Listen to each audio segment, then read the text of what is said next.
श्रुतिस्मृति पुराणानाम् आलयम् करुणालयम् नमामि भगवत्पाद शंकरम् लोकशंकरम्। अपार करुणा सिंधुं ज्ञानदं शांतरूपिणं श्रीचंद्रशेखर गुरुं प्रणमामि मुदान्वहम्।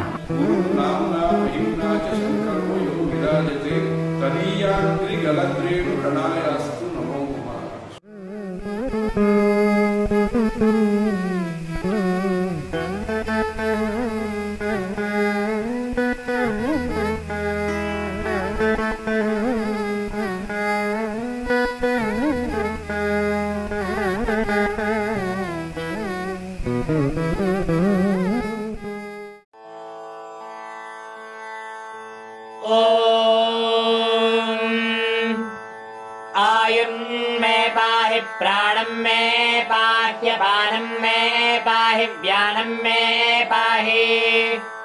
चक्षुर्मे पाहि श्रोत्रं मे पाहि वाचं मे पिन्वमनो मे जिह्वात्मानं मे पाहि ज्योतिर्मे यच्छ माच्छन्दः प्रमाच्छन्दः प्रतिमाच्छन्दो अस्त्रीवयश्छन्दाः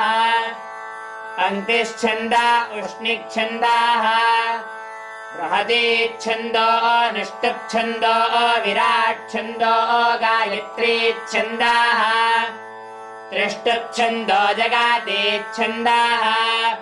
पृथिवीच्छन्दोऽन्तरिक्षच्छन्दो द्यौश्छन्दः समाश्छन्दाः नक्षत्राणि छन्दो वाक्छन्दाः मनश्छन्दः कृषिश्छन्दो हिरण्यच्छन्दो गौश्छन्दाः अजाच्छन्दो श्वश्छन्दाः अग्निर्देवता वातो देवता सूर्यो देवता चन्द्रमा देवता वसावो देवता रुद्रा देवता आदित्या देवता मरुतो देवता विश्वे देवा देवता बृहस्पतिर्देवता इन्द्रो देवता वरुणो देवता मूर्धासिरार्ध्रुवासि धरुणा धत्र्यासि धराणि आयुषे त्वा वर्चासे त्वा गृह्ये त्वा क्षेमाय त्वा यन्त्रीराड्यन्त्र्यासि यमाने ध्रुवासि धरित्री इषे त्वोर्जे त्वा आर्ये त्वा पोषाय त्वा लोकं प्रणता अस्येन्द्रं विश्वाः आशस्त्रिवृद्धान्तः पञ्चदशो व्योमा सप्तदशो धरुणा एकविघ्नाशः प्रतोर्तिरष्टादशः तपो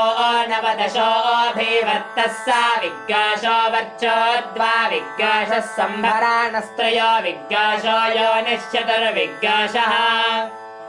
गर्भाः पञ्चविघ्नाश ओजस्त्रिनवः क्रतोरेकत्रिघ्नाशः प्रातिष्ठात्रायस्त्रिघ्नाशो ब्रह्मस्याविष्टपञ्चतुस्त्रिघ्नाशः नागः षट्त्रिघ्नाशो विवर्तोऽष्टादित्वारिघ्नाशो धर्त्रम् चातुष्टोमः। ॐ